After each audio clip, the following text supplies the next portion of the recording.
You are deep underground, surrounded by limestone that swallows sound and light alike. The air is cold, still, heavy in a way that presses against your skin. And somewhere behind you, the only way out narrows into something no human body was ever meant to face. On the evening of Sunday, May 30th, that darkness closed forever around William J. Coughlin. William wasn't reckless. That's the detail everyone misses, the one that gets lost when tragedy is simplified after the fact. He wasn't a thrill seeker chasing danger for its own sake. He was a tourist, one of 6, who trusted the experience he had paid for. Trusted the guide who knew the cave, trusted that this route had been entered and exited safely before, trusted that if something went wrong, someone would be there to intervene before it became fatal. Above ground, his life was stable and ordinary in the best sense of the word. He was a husband, a father, someone people relied on without thinking twice. Underground, stripped of daylight and familiarity, he relied on others in return, on the promise that this wild cave tour was challenging but controlled, adventurous but manageable, dangerous but only in theory. Buzzard Roost Cave was a commercial cave in south-central Kentucky, a place known for its lighted walk-through routes, and for something more demanding beyond them. The wild section wasn't illuminated. It was accessed through a narrow crawlway and included tight passages, awkward climbs, and vertical pits that forced bodies into unfamiliar positions. This was not a casual stroll, but it also wasn't advertised as extreme. It lived in that dangerous middle ground, where risk feels distant. The group entered the cave around 4:30 p.m., guided by the cave's manager himself. None of the tourists wore helmets. Each was handed 2 flashlights, no headlamps, no hands-free light, no redundancy if something slipped from a numb grip. It was already colder than most people expect from Kentucky stone, the cave holding steady around 44 degrees, a temperature that drains strength slowly and quietly. They moved slowly through breakdowns and crawls, squeezing up through a tight slot, then down a 25-foot pit, then a deeper 42-foot drop. Both pits were fitted with homemade cable ladders, thin steel rungs suspended in darkness that flexed under weight. Reaching the big room took time and effort. Knees ached, hands stiffened. By the time they turned back, the group was tired in a way that doesn't show on the surface but matters deeply underground. That's when the first quiet mistake was made. At the base of the 42-foot pit, the guide told the group he needed to return to the surface. The tour had run late. He said that if they weren't out in 45 minutes, he'd come back for them.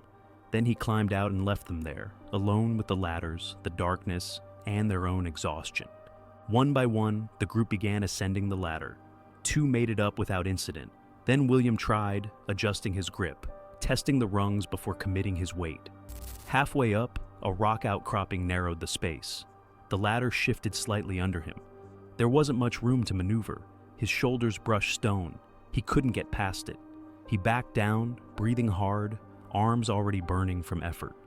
2 others went next. They climbed past the outcrop and continued upward, their lights growing smaller as they rose. William tried again. Same result. The same pinch point. The same unyielding rock. By now, fatigue had settled in fully. Muscles weakened by cold and effort don't recover quickly underground.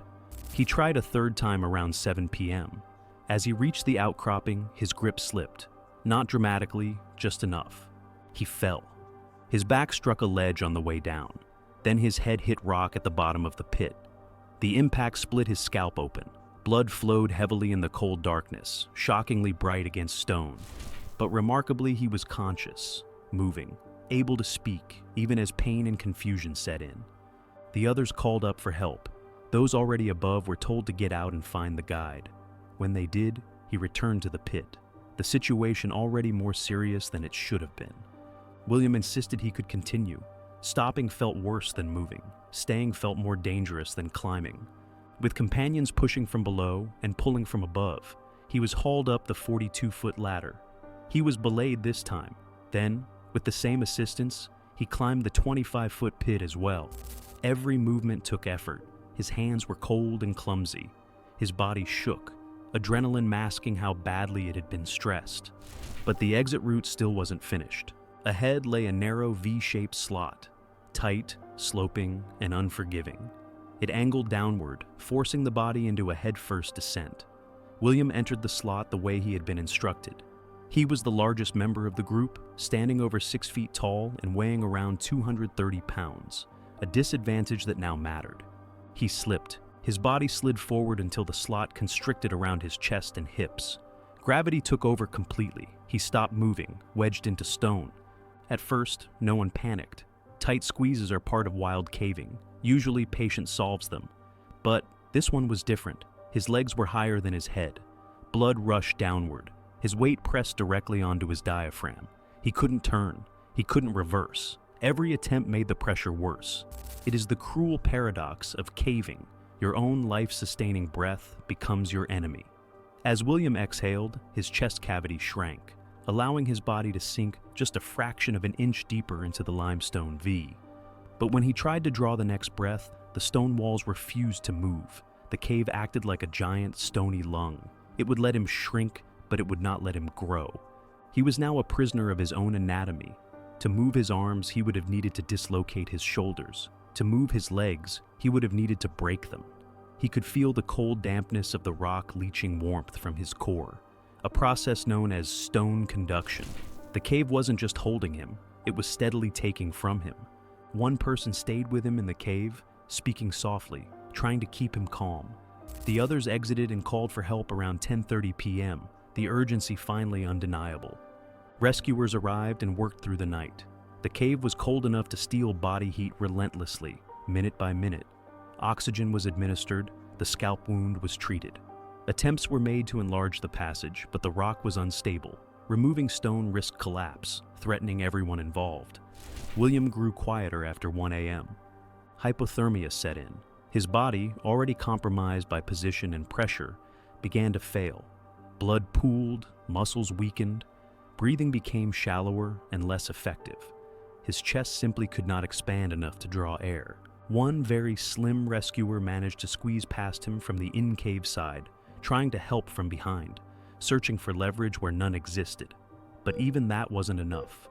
Time stretched unnaturally. Minutes passed, then hours. At around 5 a.m., William J. Coughlin was declared dead, trapped head down in stone, his own weight slowly preventing him from breathing. Later that morning, a specialized team of small cavers was brought in. Recovery took hours of careful, exhausting work. At 12:45 p.m., his body was finally freed, the cave reluctantly releasing what it had taken. The medical examiner ruled the cause of death as compressive and positional asphyxia. In simple terms, his lower body pressed against his chest until breathing was no longer possible. The cave didn't collapse. It didn't flood. It didn't rage. It simply waited. Investigators later ruled that negligent management played a role, the absence of helmets, the lack of belays, handheld lights instead of headlamps. Tourists left alone when they were tired and vulnerable. A decision to delay calling for outside rescue. None of those mistakes alone killed William. Together, they removed every margin for survival. Once he was stuck, head down in the slot, he may already have been doomed.